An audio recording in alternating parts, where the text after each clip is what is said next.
Saudara-saudariku yang terkasih, salam sejahtera bagi kita semua. Kita seringkali mendengar kritik, kalau memberi sedekah atau memberi donasi kepada orang, janganlah digembar-gemborkan. Bahkan muncul pepatah yang mengatakan, kalau kamu memberi dengan tangan kanan, janganlah itu diketahui oleh tangan kirimu. Dan saya percaya banyak dari kita mengindahkan himbauan atau mengindahkan kritik ini. Kita tidak gembar-gembor tentang kebaikan, tentang kesalehan yang kita lakukan. Tetapi memang harus jujur kita akui, ada saja orang-orang yang dengan sengaja mengiklankan kebaikan, dengan sengaja mempertontonkan kebaikan, mempertontonkan kesalehan. Mereka tetap berdalih bahwa hal itu dilakukan atas nama Tuhan, dilakukan demi kemuliaan gereja, dan sebagainya. Padahal, cara kita memuliakan Tuhan, cara kita memuliakan gereja, bukan dengan cara mempertontonkan kehebatan-kehebatan Tuhan Yesus, tetapi justru dengan meneladani ketaatannya, meneladani kerendahan hatinya, meneladani keheningan dan ketenangannya, meneladani pengampunannya, pengorbanannya, dan mengikuti keberaniannya untuk mengalami penyalipannya. Kita ingat pujian kepala pasukan kepada Yesus di atas bukit Golgota, itu disampaikan bukan karena Yesus mempertontonkan kehebatannya saat itu, tetapi karena Yesus menunjukkan keheningan.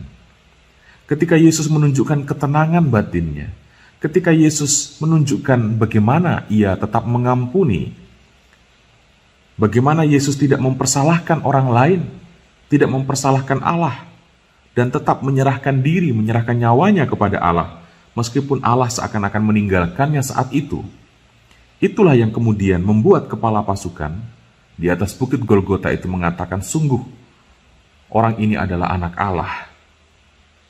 Nah, saudara-saudari, dalam perayaan Rabu Abu, Anda bisa melihat di kepala saya ada abu, itu tanda saya baru menerima atau mengikuti perayaan Rabu Abu.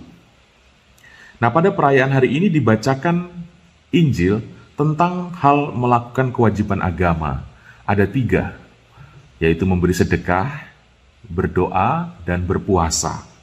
Oke, kita mungkin melakukan itu semua dalam diam, tidak gembar-gembor. Artinya, kita tidak cari muka di hadapan orang lain, tidak melakukan itu supaya dipuji-puji orang.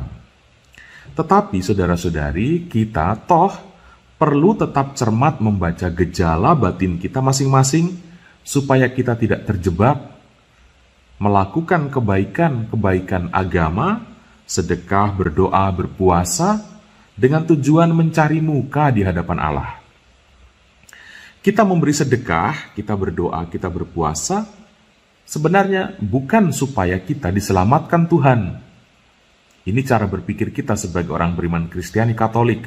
Sekali lagi, kita berbagi sedekah, kita berdoa, dan kita berpuasa, bukan supaya kita diselamatkan Tuhan, bukan untuk itu. Bukan hal-hal itu yang menyelamatkan kita. Surga atau keselamatan itu bukanlah upah, bukanlah ganjaran atas usaha-usaha kita melakukan kebaikan-kebaikan. Dasar keselamatan adalah relasi kita dengan Tuhan. Maksudnya apa? Kebaikan-kebaikan termasuk kedisiplinan rohani, itu bukan investasi untuk masuk surga, bukan tabungan. Jika kita bisa selamat dengan perbuatan-perbuatan itu, sepertinya Allah tidak perlu jadi manusia. Kita tidak perlu mengenal Tuhan Yesus kalau berdonasi atau bersedekah, kita berpuasa, kita berdoa, itu bisa membuat kita masuk surga. Kita tidak perlu kenal Tuhan Yesus, dan Allah juga tidak perlu berinkarnasi jadi manusia. Nah, ada sesuatu yang lebih mendasar yang Allah hendak sampaikan kepada kita dengan menjadi manusia. Allah menjadi manusia supaya segala kebaikan yang kita lakukan itu memiliki makna yang benar, yakni bersumber dari hubungan kasih antara kita dengan Dia. Artinya begini, kalau kita bersedekah atau berdonasi, kita tidak bersedekah atau kita tidak berdonasi supaya masuk surga. Bukan. Kita bersedekah karena kita menjawab ya untuk ambil bagian dalam pekerjaan Allah, yakni berbagi kepedulian. Kalau kita berdoa, kita tidak berdoa supaya masuk surga, bukan. Kita berdoa karena kita menjawab iya untuk bercengkerama dengan Dia, Sang Kekasih jiwa kita. Kalau kita berpuasa bukan supaya nanti bisa masuk surga. Kita berpuasa karena kita menjawab iya untuk memberi porsi, ruang, dan waktu serta perhatian pada Dia lebih daripada hal-hal yang lain sebelumnya. Nah, saudara-saudari, jika hal-hal agama, bersedekah, berdoa, berpuasa, berdiri sendiri tanpa dasar yang jelas, maka akan terarah kepada hal-hal yang tidak benar.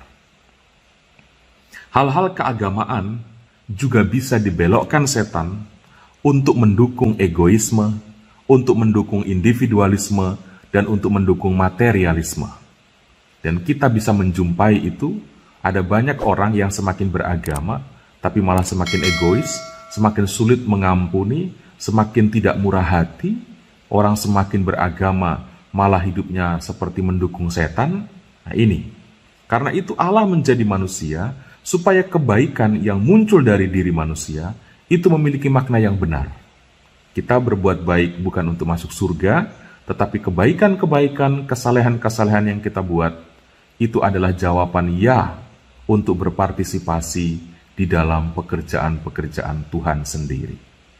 Dengan cara berpikir seperti ini, saudara-saudari, maka kita memiliki makna hidup yang lebih benar, yang lebih mendalam dan lebih mulia, daripada jika kita tidak memiliki dasar untuk melakukan kebaikan-kebaikan itu.